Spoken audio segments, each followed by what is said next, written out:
Good afternoon, everyone. Thank you for joining us for this webinar to honor Pride Month. Given everything that's going on these days, including but not only the online virtual version of life, I somewhat forgot about Pride Month, and I was very happy that the Supreme Court's decision this past week that Title VII applies to LGBTQ folks was a heartening way to be reminded that it is in fact Pride Month.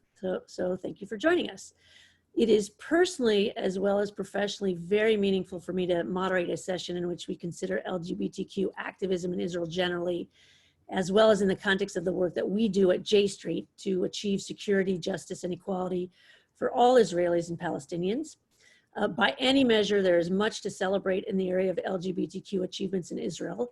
LGBTQ activists have and continue to stand at the forefront of the fight for democratic values, tolerance, and pluralism in Israeli society. At the same time, the LGBTQ community in Israel as a whole has historically shied away from delving into the broader issues of human rights, including the occupation. So today, in the vein of nuanced J Street conversations, we are delighted to have Noam and Aeyal join us to talk about the quotidian reality of LGBTQ life in Jerusalem, specifically, and Israel more broadly, as well as the ways in which LGBTQ advocacy in Israel has been part of efforts to advance human rights more broadly. So Aeyal and Noam will each speak for about 8 minutes, and I'll then have a couple of questions for each of them so we can have a little bit of a conversation, and then we'll open it up to Q&A. And as a reminder to everyone, and I'll remind this again, you can put your questions in the Q&A. And I'll just jump into a brief introduction and hand it over. So Noam lives in Jerusalem, and she is the co-chair of the Open House board. She's an educator, and she manages social justice and educational projects. She works at the WZO, which at the World Zionist Organization, which I think many of us voted for, or hopefully we voted for in the election these past few months. She has a BA in political science and anthropology and sociology from Bar Ilan, and an MA in nonprofit, NGO, and civil organization management from the Hebrew University. Aeyal has a very robust resume, and he's a professor of international law and human rights and constitutional law at Tel Aviv University. But I'd actually like to introduce him personally. I've known Aeyal for over 20 years now, and he's been in the forefront of LGBTQ struggles in Israel. He's a leader both in the academic world and in the activist world, and it's been a privilege really collaborating with him over many years. So I'm delighted that he's joining us today to give a more historical perspective on all these issues. So I'm just going to stop there and ask, and we'll start with Noam. Please go ahead. Okay, so I just want to give a little broad description of the Jerusalem Open House for Pride and Tolerance, a little bit of what we do, and then go down a little bit to the streets of Jerusalem for LGBTQ community, rights in Israel, etc., and we'll go from there. So we're a nonprofit, the Jerusalem Open House for Pride and Tolerance, or in short, Jerusalem Open House, JOH, was established in 1997.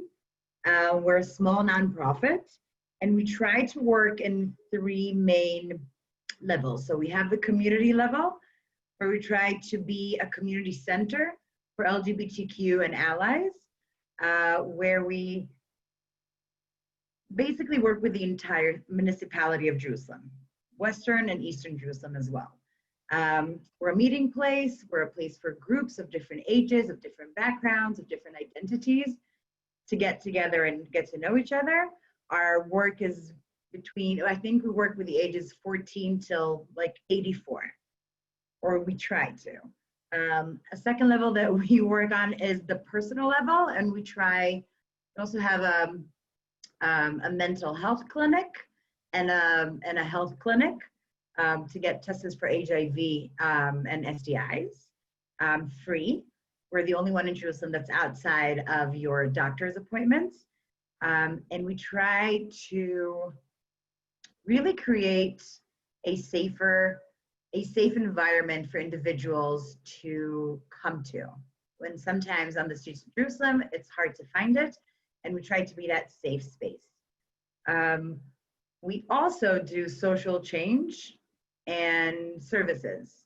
So whether it's working with the Jerusalem municipality, whether it's working with government offices to try and better LGBTQ rights in Israel, Jerusalem and in the city. We also have a reach out program named after Shira Banki. Yeah, we're mentioning 5 years for her murder this summer, where we have volunteers go to schools and tell their story and try to bridge the gaps and give more information, because a lot of the time things come from ignorance and not knowing and not realizing what your friend might be going through. So we have a big outreach program. I came to the Jerusalem Open House 5 years ago. After Shira Banki was murdered at the Pride Parade, I understood that I can no longer sweep under the rug the feeling I have inside of me, that I need to be part of something bigger and make a change. I am an ally to the LGBTQ struggle and community. I've been volunteering in the open house for the past 5 years.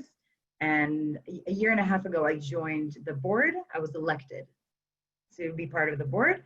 And about 3 months ago, I was elected as co-chair of the Jerusalem Open House, which is a huge privilege and for an organization that does amazing work. The day-to-day in Jerusalem might not feel different to most people, because people go about their days and school and work.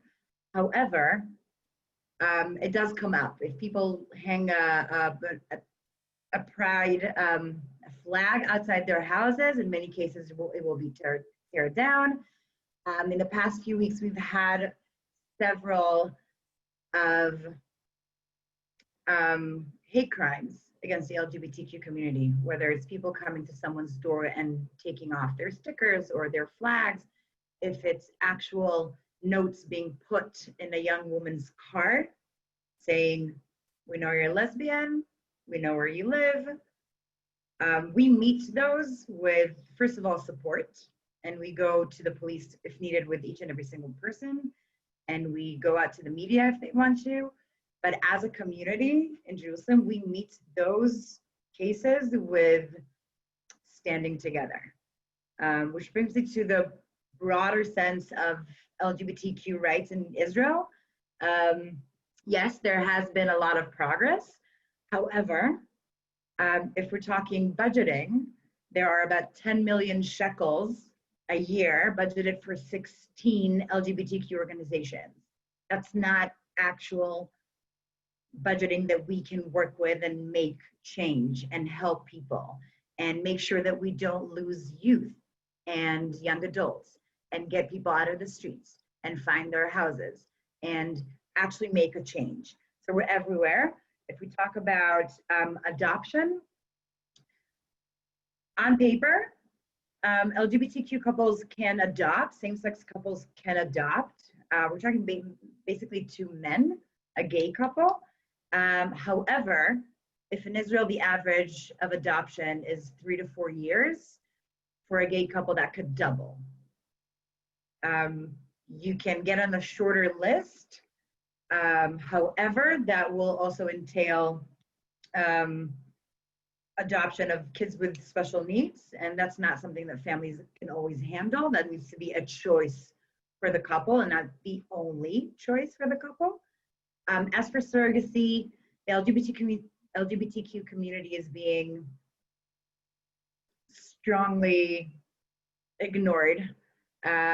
We did have the Supreme Court not long ago decide to change the law and have same-sex couples or single dads be able to have children through surrogacy in Israel. Within a year, it's supposed to actually become something that's possible. We're crossing our fingers. We don't actually know if that's the thing that's going to happen. So there are great places and there are very hard places. We are struggling and we are working very, very hard to be heard and to walk safely on every street in Israel, whether it's Jerusalem as a big city or whether it's the periphery of everywhere. And we will not stop and will not be silent until we get to that point. Thank you, that was me. Noam, thank you. Thanks so much. And Aeyal, please. Okay, thanks. And thanks for the invitation. And also, Ruti, because of the way you introduced me, I have to say that Ruti was also a pioneer in LGBT rights in Israel. And when actually suing for recognition of same-sex mothers, which a case which was one of the landmark cases where the Israeli Supreme Court for the first time actually recognized the possibility of two mothers being registered in Israel. So we have to give her credit. And it was also a privilege to cooperate with her for many years when she was living in Israel, but also later. And since you mentioned that case, and to follow on what we heard so far, and also it's great to hear about Jerusalem Open House, which is a great organization that does a lot of great things in a very difficult city, because Jerusalem is not an easy city. So I live in Tel Aviv, so I always say they are the really brave ones. You know, Tel Aviv, it's center of Tel Aviv, at least it's a bit easier than other places in Israel. So that just to mention, to connect to what we heard from Noam and to Ruti's case, in Israel we had this very kind of interesting incremental developments of LGBT rights since, I would say, the end of the 80s. So actually, legally speaking, if we talk about the Supreme Court decision in the US from this week, in Israel in 1992, the law on employment discrimination was amended to explicitly include sexual orientation. So, and later the labor courts held that gender identity should also be interpreted to be part of the sex discrimination in the law. So actually, in this sense, if we compare the US federal level to Israel, legally, in Israel, we had this achievement before. And also, if you look at Lawrence versus Texas, where in 2003, the US Supreme Court said sodomy laws are unconstitutional, in Israel, Parliament abolished the sodomy law in 1988. So on one hand, we had those developments, and we can, if we have time, if you want in the Q&A, we can talk about how and why they happened. On the other hand, as you know in Israel, as probably you know in Israel, marriage and divorce are monopolized by the religious institution, and not just the religious institution. I always have to remind people, because there are religious institutions which will recognize same-sex couples. It's monopolized for Jews by the Orthodox religious institution. So there cannot be any same-sex marriage. On the other hand, we have a long tradition of recognizing non-married couples, and that went back with heterosexual couples who didn't want to marry religiously, or who could not marry religiously because they were, for example, from two different religions. So there's a long tradition of cohabitating couples can get very similar rights to married couples. So same-sex couples, based on that, can get spousal benefits and other rights which are similar to married couples. So we have this kind of very mixed and complex legal situation where we don't have same-sex marriage or anything like that, but we have recognition of de facto couples. And as you heard before, with the adoption and surrogacy laws, we are in the middle of change because the surrogacy law in Israel does not allow for same-sex couples to have surrogacy. And so far, Israeli gay couples who wanted to do surrogacy had to go abroad.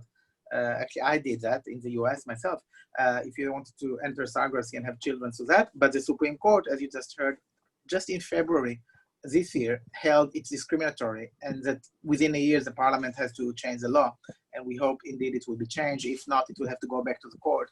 So we have kind of like, those also, I would say, de facto bootstrapping developments, nothing through same-sex marriage, but de facto recognizing same-sex couples. Surrogacy started by Israelis having to go abroad if they want to do it, same-sex couples, but now hopefully also in Israel. And we can talk about other issues, but we also have a lot of homophobia, and you just heard about hate crimes, and I would also add to the hate crime.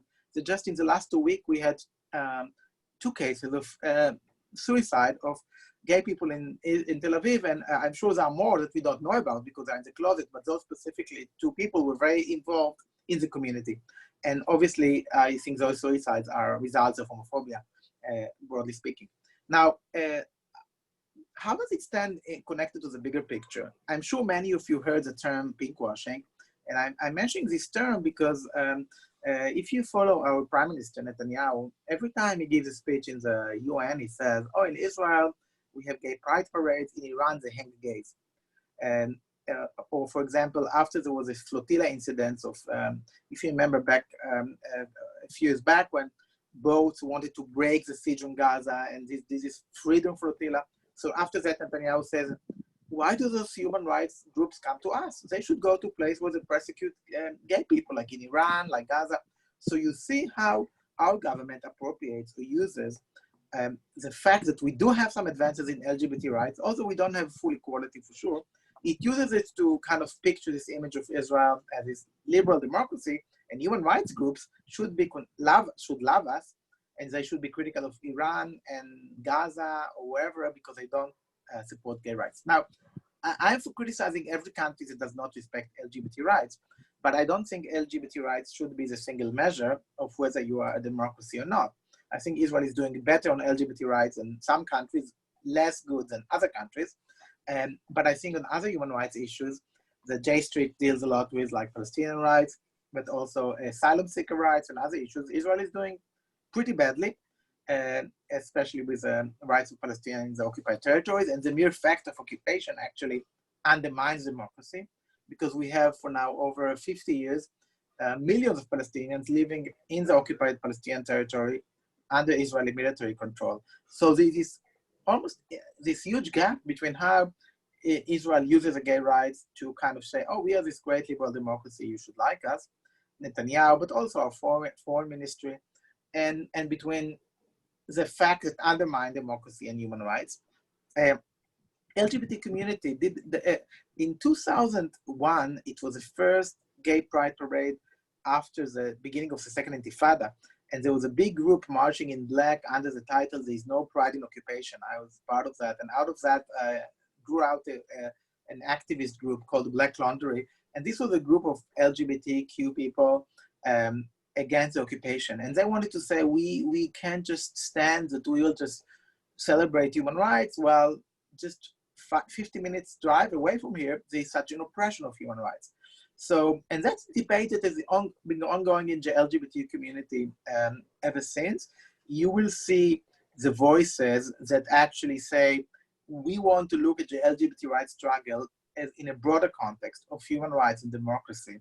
And we don't want to be appropriated to be kind of the poster boys for Israel democracy, that Israel will say, oh, we have the first, we have, and recognize transgender people in the army. Now, it's great that you recognize transgender people in the army because people go to the army when they're 18, and we want them to, be accepted for their gender identity. But when the government shows it and says it in order to say, look how liberal an army it is, okay, I say, wait, but this is the same army that it used to do the most illiberal practices regarding Palestinians. So there is an ongoing debate within the LGBT community to what extent should the LGBT rights agenda be understood as part of a broader human rights agenda. I definitely see it this way. I understand why it's complicated for organizations which have to represent all the community, people from different views. And I will just end, because I'm mindful of the time, that now we have, in this government, we have two cabinet ministers who are in the government who are gay. In the previous Netanyahu government, there was the first one. His name is Amir Khan. He was a minister of justice. Now he's minister of policing. And as minister of justice, he is extremely conservative and, for example, extremely against judicial activism, so-called. Now, he's gay. A lot of people in the Israeli LGBT community said, wait, we got almost all the rights that LGBT people in Israel got. It was because of judicial cases, precedents like you just had this week in the US.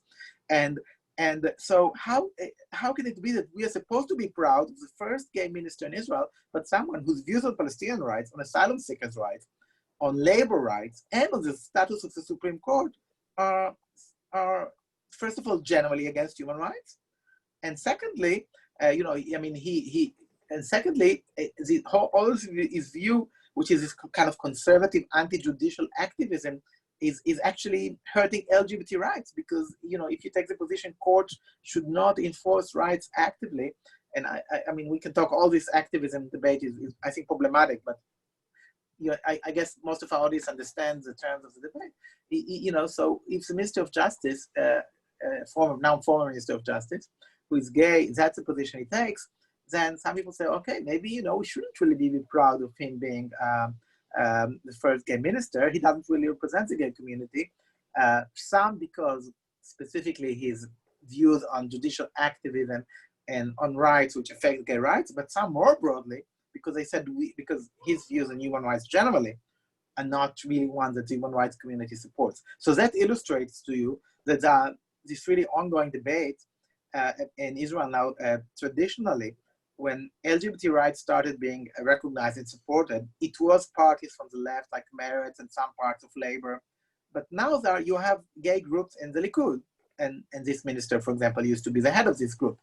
And now, can it work to advocate LGBT rights in a party which at the same time, in my view, most of what it does is anti-LGBT rights? Now, Netanyahu today would say he is for gay rights, he's for equality, but he doesn't really do anything actively I mean, he appointed the gay minister, but as far as the legislation of policies, right? I mean, take the surrogacy law.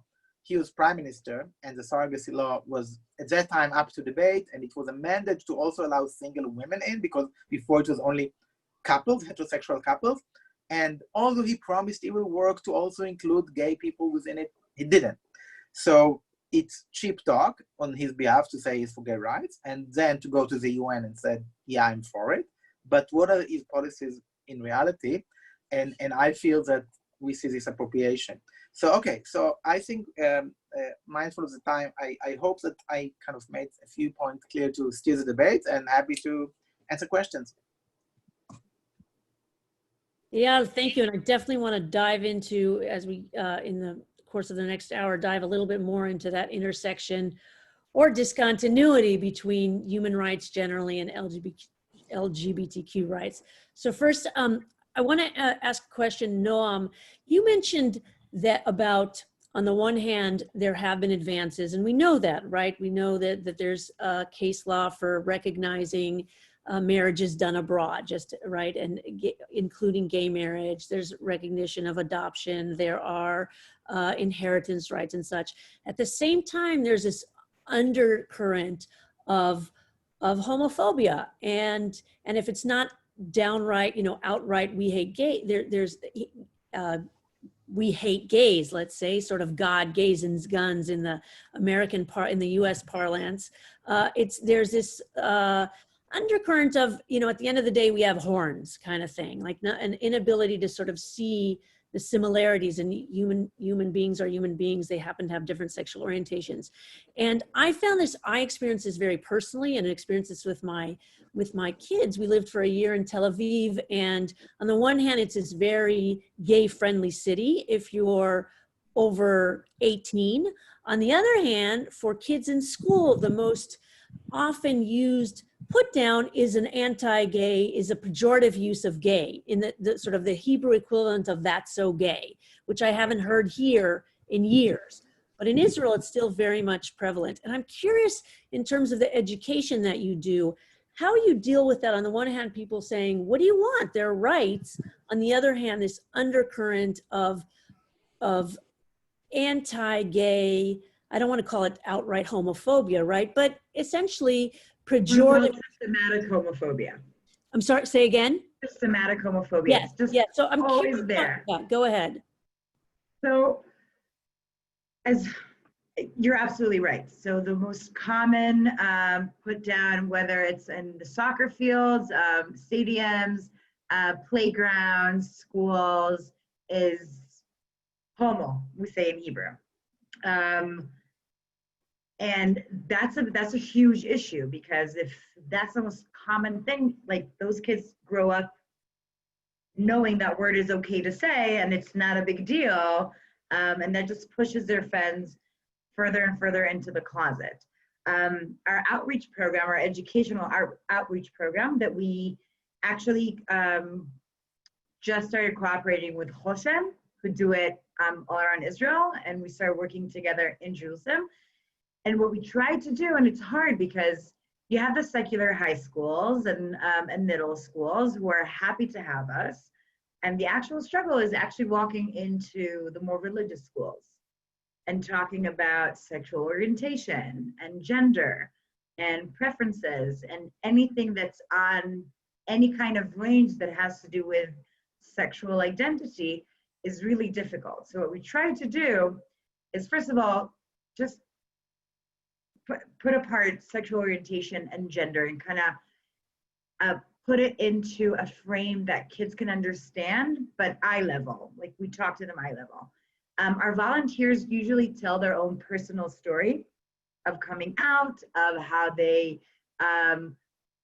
their journey within the world as teens, as kids, as soldiers, as adults. And then they, most of the time, just have a very, very open conversation. Now it's not, Choshen.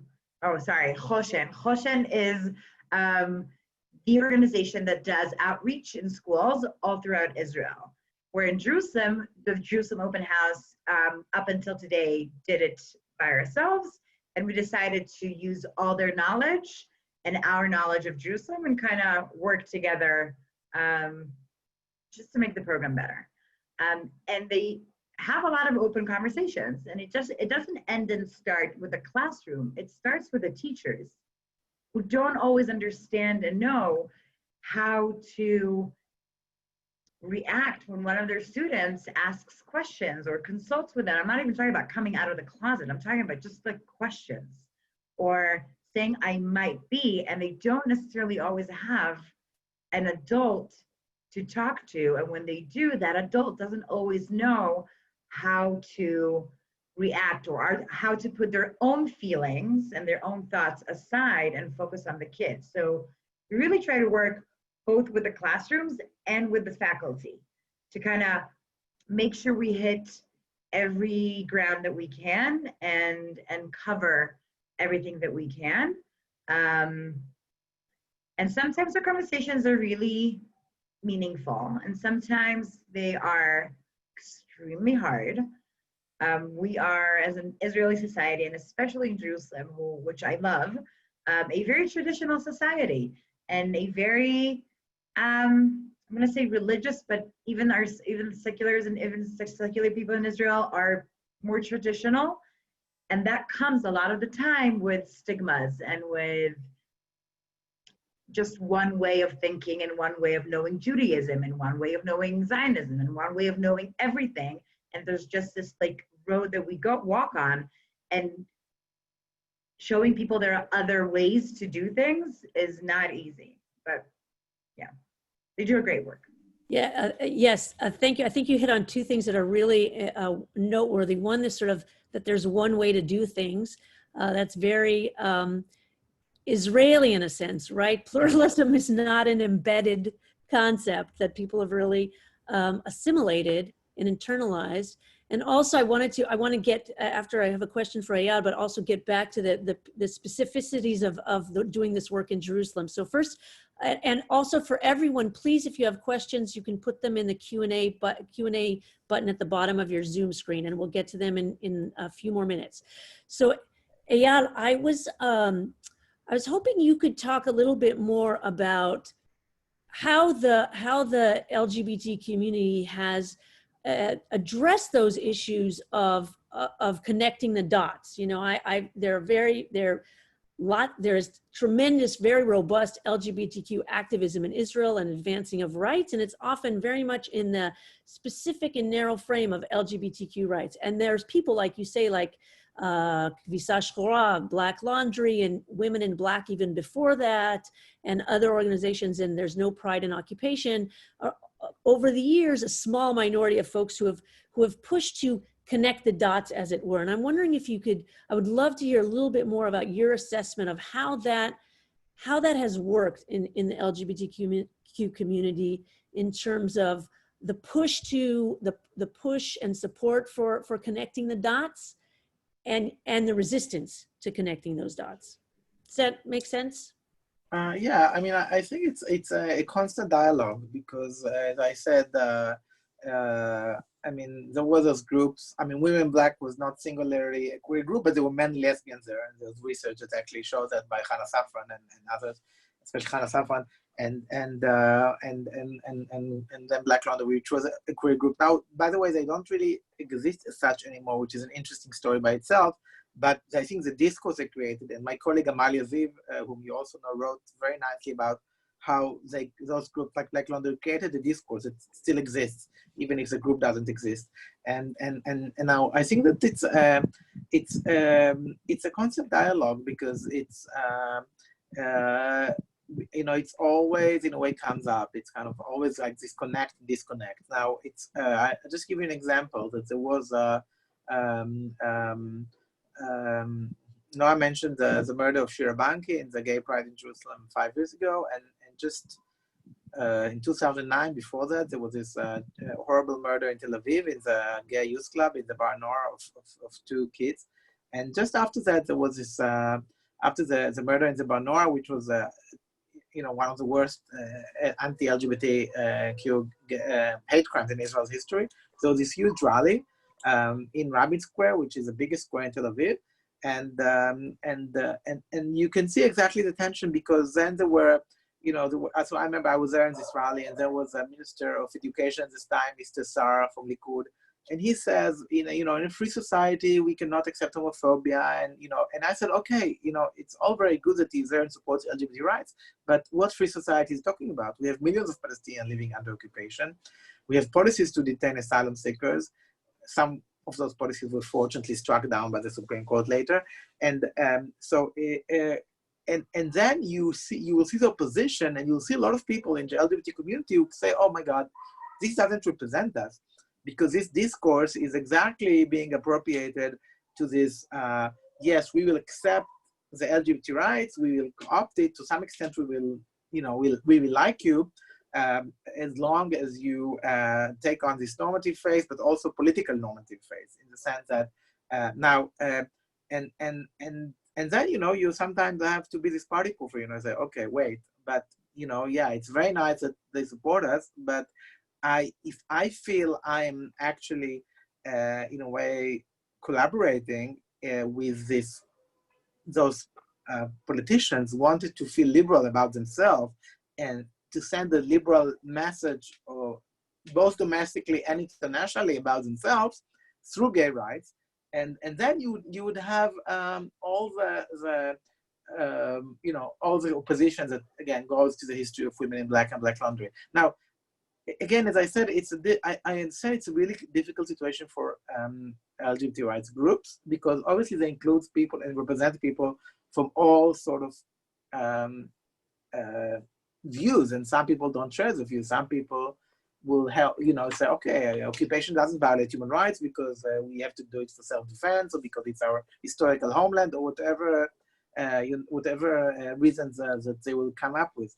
Now, so I think it is a dilemma, but I think that if you look, an interesting thing, if you look at human rights activism in Israel, you will see a lot of LGBT people involved in groups like Association for Civil Rights in Israel. I was on the board for many years. In other groups, you will see many places of general human rights activism, a lot of LGBT people. And I think a lot of people will make the connection.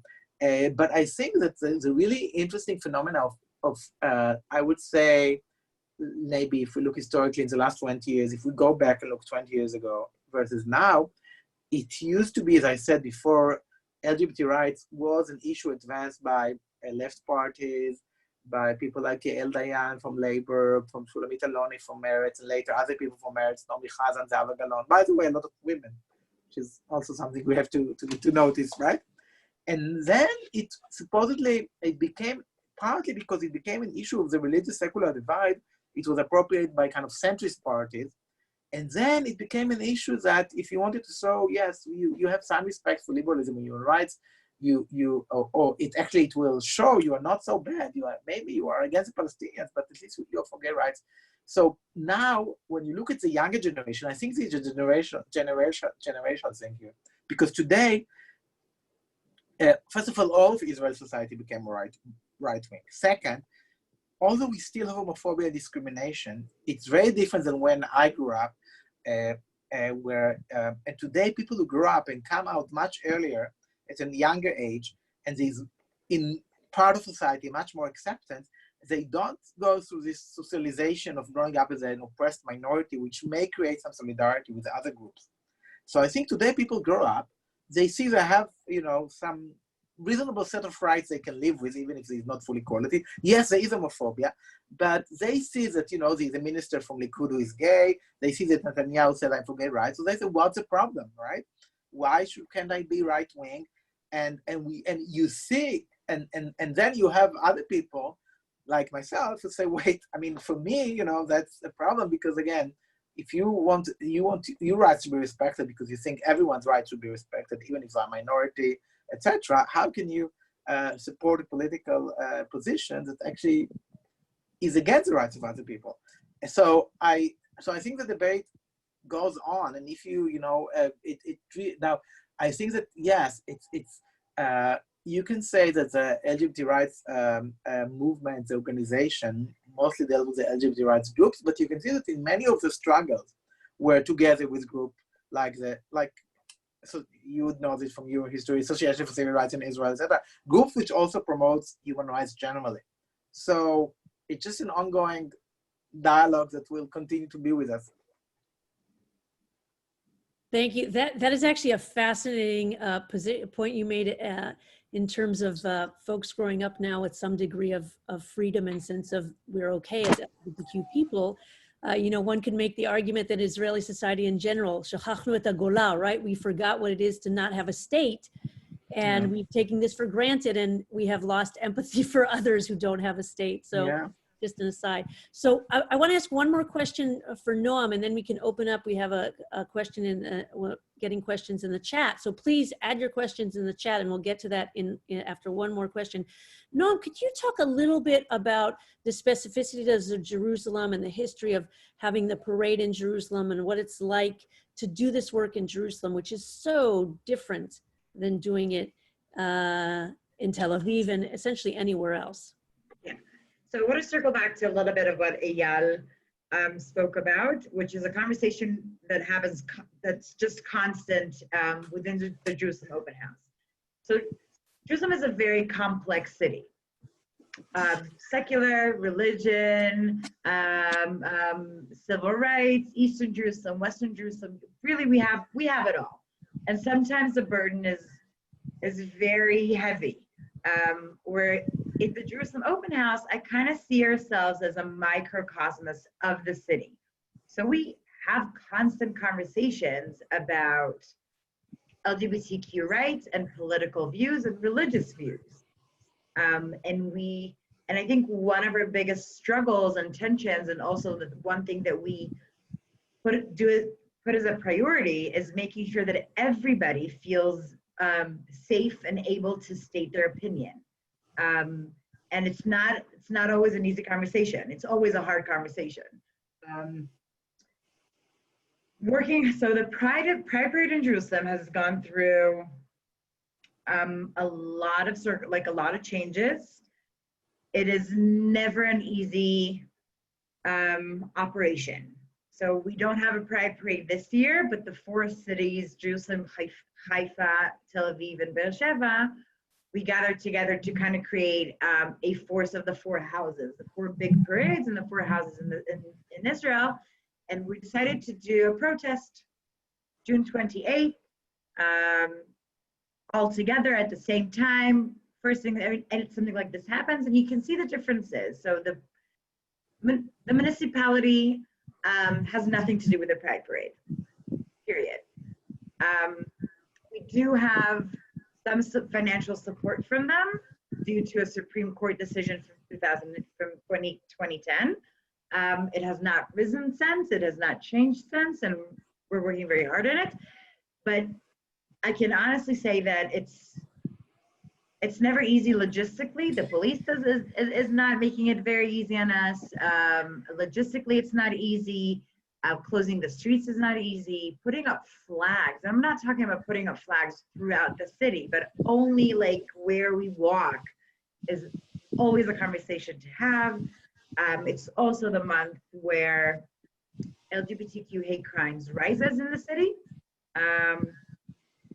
Yeah, but it's also the month where allies rise, and we see everything. So the work in Jerusalem, the day-to-day work in Jerusalem it's very complex because there's always something happening. There's always something coming up. And I can say the big change was 2015. As it was for me, it was for many other Israelis who realized the Pride Parade in Jerusalem is not something they can just say, oh, we'll go next year. And they have to stand and they have to come to the capital of Israel and walk with their friends and walk with their families and teach their kids and be part of that change. So on one hand, we have an enormous amount of people coming and it's increasing yearly. On the other hand, it's the facilities in the city are not making it easier, to say the least, to make it happen. Thank you. Definitely a complicated situation. So I want to open up to questions. So we have a question here in the chat from Dennis Karthauer. I'm sorry if I'm butchering your name. Are there Arab Israeli LGBTQ people in your organization? I guess and what are the attitudes for them within the Arab Israeli communities? So given the Jerusalem, Arab Israelis or Israeli Palestinians, or as they would refer to themselves, in Jerusalem, not so much because Eastern Jerusalem is a more complicated area. We do have participants coming in from Eastern Jerusalem. Unfortunately, they don't yet come to our groups, our teen and youth groups. A lot of the times because they either don't speak enough Hebrew or don't feel comfortable enough. But we've just launched a project to be able to create an Arabic speaking group within the Jerusalem Open House to be able to facilitate. They do come to our open space. We have a daily open space. A lot of the times it's the only place where they can dress the way they want to, talk the way they want to, look the way they want to, which is a very special experience for them and for us when I get to like come and converse and talk to them. They're accepted and they're hugged, even differences. So when we walk out of the Jerusalem Open House, we can disagree on everything, but within the Jerusalem Open House, we have very specific rules and we hold on to them very tightly to make sure that we are able to create a safe space, probably the only LGBTQ safe space within the city. Thank you. We have another question here from Frank Brodsky, and I'll just read the question. In the U.S., pro-Israel supporters, Zionists, are often shunned from pro-LGBTQ and other progressive movements, such as what happened, the Dyke March in Chicago a couple of years ago, events, those familiar events that happened in creating change, the NGLTF conference. I'm adding that as another example. Frank asked, are there similar challenges in Israel where someone wants to stand up for LGBTQ rights, but maybe more conservative politically on other issues? And where does intersectionality become a barrier? Does intersectionality become a barrier to support? Well, you know, I would say that when we had, you know, I mentioned before the current Minister of Policing was Internal Security, was the former Minister of Justice, and now of course he's been very active, but I don't know if it's a parallel example, but when it came to Pride Parade, and I think in Jerusalem, but last year, many people booed him, and now it was because they thought his position on human rights, you know, and his position on gay rights actually too, are problematic. And it happens, you know, I don't think that, you know, people, let's say this group, the gay group of the Likud, for example, is there in gay parades and gay pride, and they can march, of course, and come with the banners and everything like that.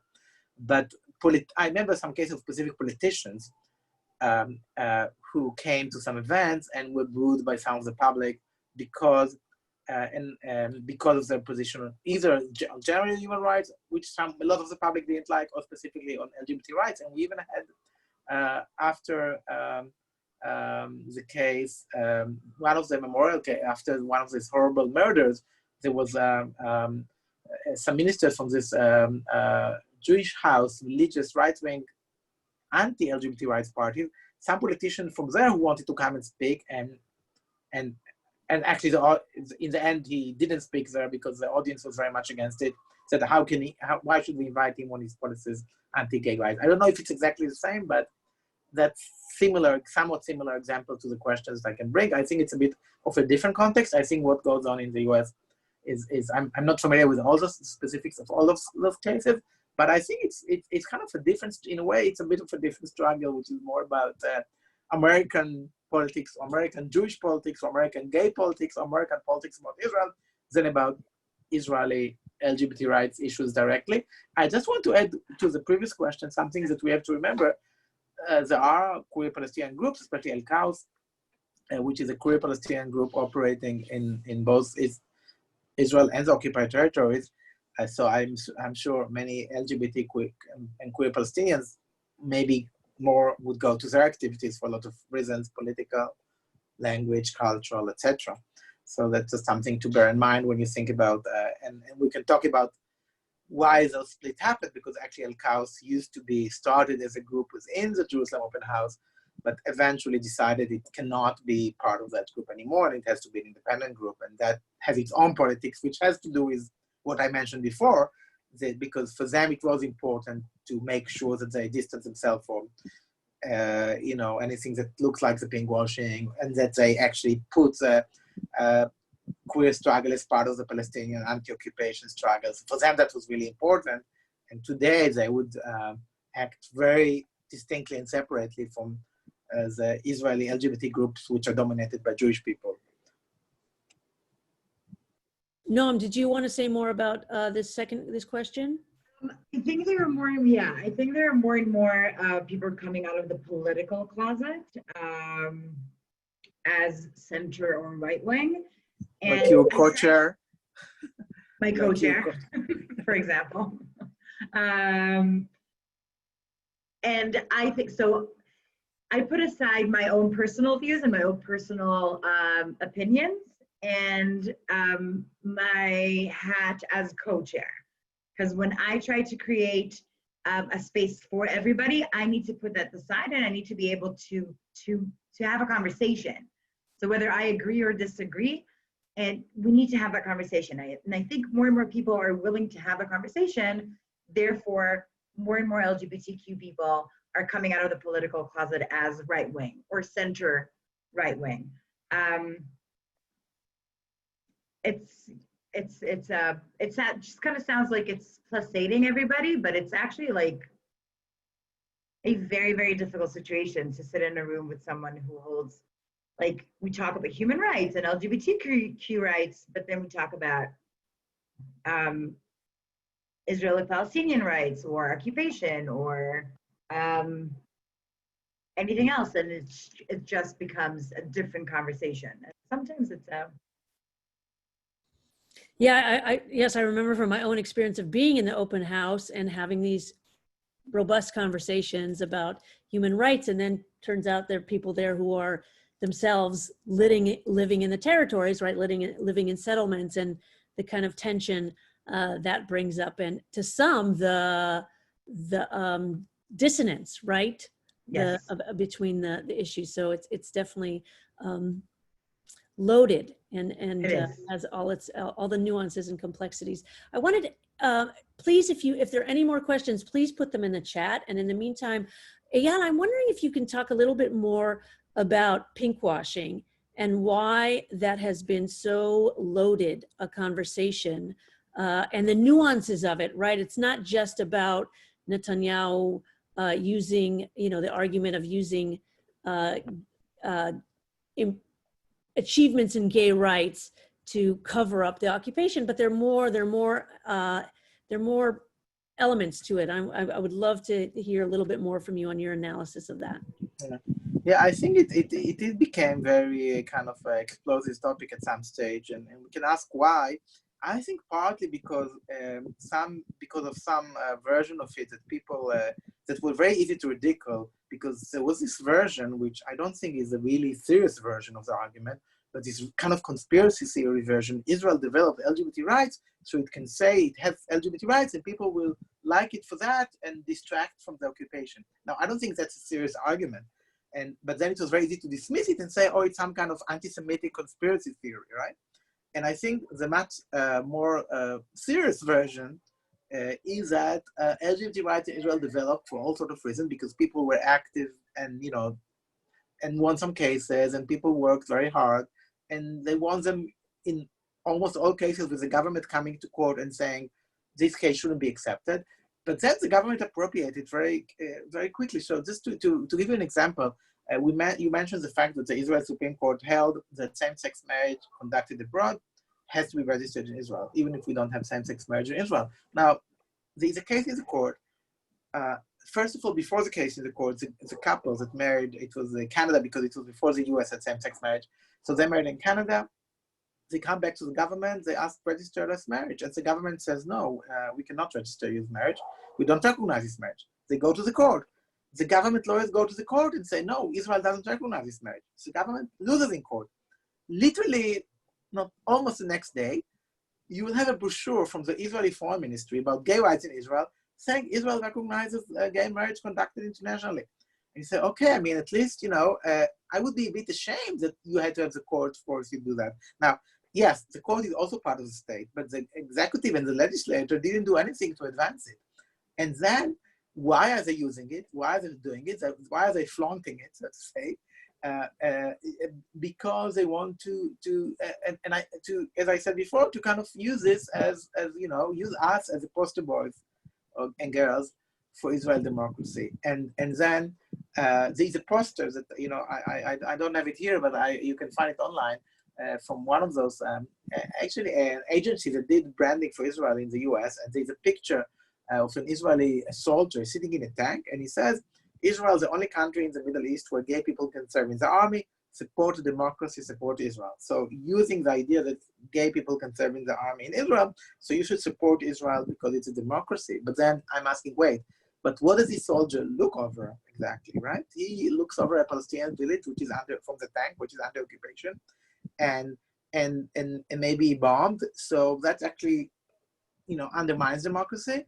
And so that, for me, that poster is an example of pinkwashing. And now I know the debate became very explosive again in the US with all sorts of protests about if Israel government gave $500 to a film festival, then it's pinkwashing because we boycotted. And I'm saying it's very interesting. I think that's like it's more like this debate at some stage become detached from the important issues because it becomes more about the discourse. I think at some stage I thought more people talk about pinkwashing than about the thing it's supposed to wash, right? Let's have more people demonstrate about home demolition of Palestinians than about the fact that Israel gave some money to a film festival. But having said that, I think we should be concerned about it because it's appropriating our rights for this propaganda. And I remember that during the Second Lebanon War, I read an article in The Advocate, which is maybe leading US, one of the most leading LGBT magazine in the US, and the article said by he said, oh, we have to support Israel because it's one country that recognizes gay rights. So in the middle of the Second Lebanon War, now no, we can support the achievements of LGBT rights in Israel. Remember, there is no full equality, but we can still say, wait, the fact that you respect those rights doesn't mean that you respect all rights, and actually on most fundamental issues, very fundamental issues, we violate human rights. And I think the pinkwashing tactic is used to paint kind of a pinkier, rosier picture of Israel, and also create this idea that we share those common values. We respect LGBT rights, so I think there's something very racist and orientalist about it, because it tries to say, unlike those Arab countries, those African countries, those Muslims, we are together in this Western idea that we like gay rights. Now, and so I think there's something also very racist about it, and it tried to portray as if all of us have perfect gay rights, all the Arabs are those horrible homophobes. Situation is much more complex. We have, and I mentioned before, we have queer Palestinian groups.